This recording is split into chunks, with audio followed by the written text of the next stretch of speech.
Continuando con la lista de oradores, tiene la palabra el diputado Mariano Tucci. Presidente, en las discusiones generales, habitualmente los legisladores y las legisladoras dedicamos la mayor parte de nuestro tiempo a discurrir sobre los aspectos políticos de los proyectos de ley. Y a esta altura del debate, yo creo que se ha abundado ya demasiado sobre los contenidos de esta reforma y desde nuestra bancada sobre los aspectos regresivos, sus funestas consecuencias en lo que va a percibir la gente, y por tanto creo que los destinatarios de ella ya tienen claro cómo los va a afectar en su futuro. Pero como se ha hablado tanto, se ve que es realmente central para la vida política de esta casa sobre la posición del Frente Amplio y su voto negativo. Yo quiero hacer algunos comentarios y en particular tratar de reflexionar junto a ustedes, señor presidente, sobre el contexto político en el que se pensó, en el que se discutió y en el que se va a votar esta reforma de jubilaciones y pensiones. Hablo de sus idas y vueltas, de las presiones que existieron, algún diputado habló de chantaje, y de cómo la leche sigue siendo leche, pero no tanto, para desgracia de aquellos que van a tener que alimentarse de ella. Yo quiero hablar entonces de cómo el presidente Luis Alberto Lacalle Pou procesó o procesa las decisiones en el gobierno, en este caso puntual, salteándose una vez más al Parlamento Nacional, porque el que crea que los ajustes a esta reforma se resolvieron acá, presidente, no se está tomando el pelo. Cuando todos, absolutamente todos sabemos que las puertas de la Torre Ejecutiva estuvieron abiertas de par en par para cuidar la fragilidad de la coalición de gobierno. Y bastante caro le costó al presidente de la República, tan caro que casi tuvo que ir contra sus principios para que esta reforma se termine votando. Hay que poder mirarse al espejo y seguirse reconociendo, dice habitualmente el presidente Lacalle. Yo no sé si cuando esta reforma cristalice, señor presidente, sus impulsores podrán no solo reconocerse, sino avalar la imagen que han dejado en el Parlamento Nacional tras esta negociación y ante la opinión pública.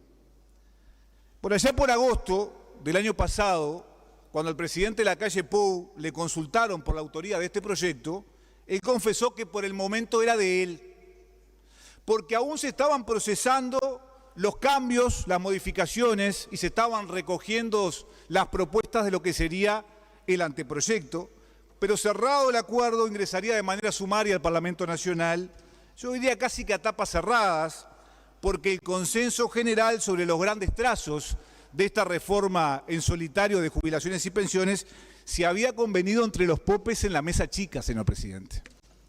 Esa mesa chica que desde hace mucho tiempo siente que tiene el poder en un puño. Esa mesa chica ya había decidido el futuro, lo había empaquetado, lo había sellado.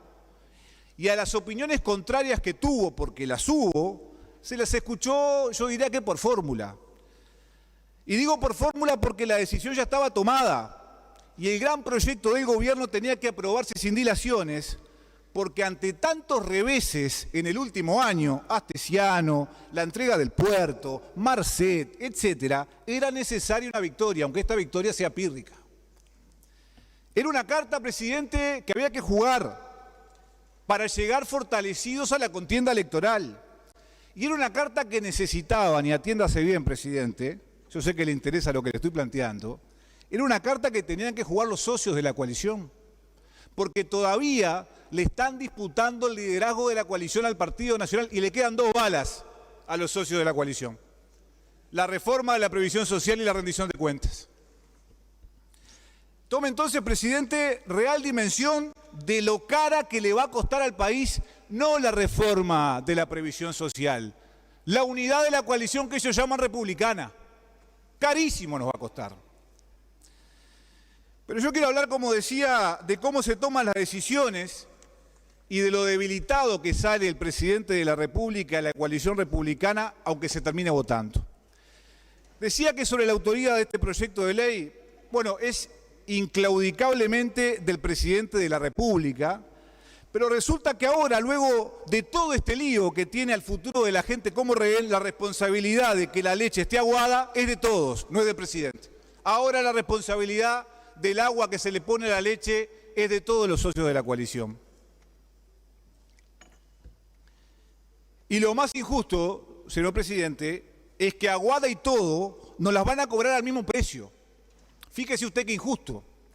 Y a esta altura del partido, presidente, yo creo que esta es una confesión de parte porque de alguna manera la calle, al utilizar esta metáfora, nos está alertando inadvertidamente tal vez a todos los uruguayos y a todas las uruguayas que estamos adquiriendo un producto adulterado, de mala calidad y por tanto algo que difícilmente sea una opción para alimentar a nuestros hijos y a nuestros nietos, pero que igualmente nos van a obligar a tragar con nata y todo. Esa leche aguada hay que comérsela, presidente. Y no es responsabilidad del Frente Amplio. Entonces, aquel que se atribuía orgulloso la autoría del proyecto parece ser que ahora nos advierte que es defectuoso. Y yo me pregunto, ¿quién es el padre del borrego entonces? ¿A quién debe agradecer o condenar la gente al día siguiente que esta reforma se vote? Yo lo tengo muy claro. Al presidente Lacalle y a la coalición. Pero particularmente al presidente Lacalle y al partido de gobierno que es el Partido Nacional. Ya se ha dicho hasta el cansancio, pero es bueno repetirlo porque es cierto que el presidente Lacalle en campaña electoral prometió no cambiarle las reglas de juego a los trabajadores. Y claramente incumplió esta promesa electoral. Pero también prometió en el compromiso por el país mantener el poder adquisitivo de los salarios y un larguísimo etcétera que tampoco cumplió. Por lo tanto, lamentablemente a este legislador no lo asustan los incumplimientos de campaña porque están a la orden del día en esta gestión de gobierno, señor presidente. Pero luego el presidente sostuvo que cuando nombró al equipo de expertos, porque claramente eligió a quienes tenían la tarea de defender su proyecto de reforma, una de sus condiciones, dice Lacalle, era cumplir con ese compromiso electoral y sin embargo, en las pocas semanas de comenzar los trabajos, el presidente de la comisión de expertos le dijo que era imposible.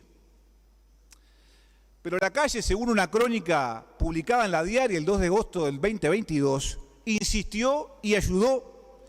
Y si uno pasa raya, evidentemente que su colaboración no sirvió para mucho, señor presidente, porque la realidad volvió a sorprender al presidente de la República, que nos contaba en campaña electoral que tanto él como sus socios lo iban a hacer mejor y estaban preparados para gobernar. Y ganaron, porque la gente les creyó. Mire usted qué paradoja. Y lo sorprende porque el que golpea una vez, golpea dos veces, porque la realidad es terca, y porque fíjese usted, presidente, que el jefe de Estado dio por descontado que sus socios iban a ser un poco más dóciles. Otro error, un error que parece de un principiante en política, un error que pareciera estar, digamos, contextualizado por la soberbia, porque uno de sus aliados no solo que golpeó la mesa, sino que se paró firme y negoció a su conveniencia y le torció el brazo al presidente y al herrerismo, que tuvieron que ceder ante las demandas porque estaba en juicio su prestigio político. Porque acá en el Parlamento nos decían, la reforma sale, y nosotros le decíamos, pero viene complicada la mano. No, pero la reforma sale. Y le salió carísima, porque esto marcó un antecedente que en esta misma Cámara el oficialismo herrerista hizo notar con mucha claridad cuando se votó la prórroga del trabajo en la comisión. Fue el herrerismo el que advirtió que no todos los socios se estaban comportando con lealtad. No lo denunció el Frente Amplio. Entonces, a esa altura del cuento que le estoy relatando, que no es más que relatar la realidad, las necesidades de la gente, presidente, ya no eran más el centro de la discusión política. Los popes estaban jugando sus cartas, estaban moviendo sus fichas, llevando agua para su molino, esa misma agua con la cual estiraron la leche. Mire usted. Pero aquí no termina la historia, porque otro socio de la coalición, herido en su amor propio y con razón, porque ha sido un socio institucionalmente leal, entendió que su posición se debilitaba en extremo y que fundamentalmente estaba haciendo un papel que yo diría no se ajustaba a su historia. Entonces hicieron una movida pública para que se le agregara más agua a la leche. Y por ese entonces, yo creo que a esa altura, el presidente Lacalle sentía más que se le estaba agregando agua a su leche, se le estaba agregando vinagre, presidente, se le estaba cortando, se quedaba sin reforma. Entonces, ¿cuál es el resultado de todo este proceso? El resultado es que al presidente de la República le enmendaron la plana.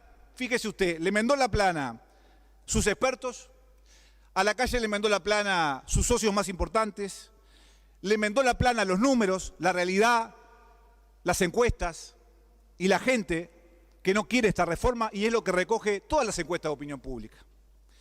Y cuando los partos vienen de nalgas, señor presidente, y son complicados, hay que tomar medidas que este gobierno y el presidente no tomaron. El presidente, que generalmente nos habla con metáforas, y en este caso nos habla de la leche, de lo que no nos habla es de las vacas que son sagradas, esas que deberían ordeñar para darle sustentabilidad a este sistema de previsión. No lo hicieron con el impuesto COVID, lo van a hacer ahora, presidente. Son ilusos los que puedan pensar eso. Fíjese usted, nunca se toca a las vacas sagradas en el Uruguay. Nunca el Partido Nacional mete mano en las vacas sagradas en el Uruguay. No es su costumbre, son sus aliados. Entonces, no se trata de tirar la leche. Se trata, en todo caso, en producir más cantidad de leche y de mejor calidad. Y este gobierno no lo hace. Porque si con el actual poder adquisitivo de las jubilaciones y de las pensiones, ese que este gobierno se encargó sistemáticamente de golpear en la pandemia y después no llega a fin de mes con la reforma votada, ¿cómo se imagina usted, presidente, que la gente va a satisfacer sus necesidades básicas? ¿Qué le va a echar agua a los remedios de la comida con la cual alimenta a su familia? ¿Al presidente le van a seguir cerrando sus números con la gente afuera? Entonces la pregunta es, ¿por qué se empeñan en sacar esta reforma? Que todo el mundo les dice que no es el camino, que no es el derrotero, que es necesaria sí una reforma de la seguridad social, pero no esta. Para terminar, presidente, y parafraseando una vez más al presidente de la República, le han agregado tanta agua a esta leche que le han quitado su poder nutritivo y ha quedado un alimento tan magro como las futuras jubilaciones y pensiones que percibirán nuestros compatriotas cuando se apruebe este proyecto de ley. Muchas gracias.